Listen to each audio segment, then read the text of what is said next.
Hi అండి అందరికీ. పిల్లల లంచ్ బాక్స్లోకి ఈజీగా సింపుల్గా తొందరగా అయిపోయే ఆలు కిచిడి ఇప్పుడు మనం నేర్చుకుందాం.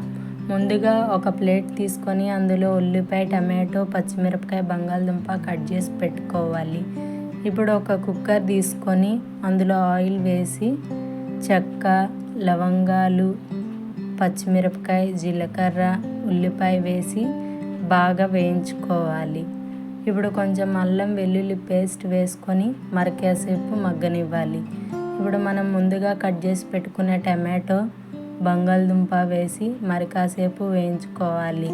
కొంచెం కొత్తిమీర, గరం మసాలా పొడి, రుచికి సరిపడా ఉప్పు వేసుకొని మూత పెట్టి ఒక 5 నిమిషాలు మగ్గనివ్వాలి.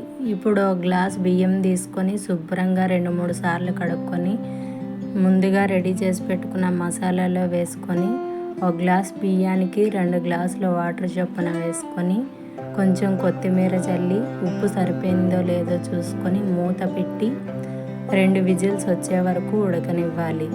పూర్తిగా ఎయిర్ మొత్తం పోయినాక ఓపెన్ చేసి చూస్తే ఎంతో టేస్టీ అయిన ఆలు khichdi ready. Thank you. Please subscribe my channel.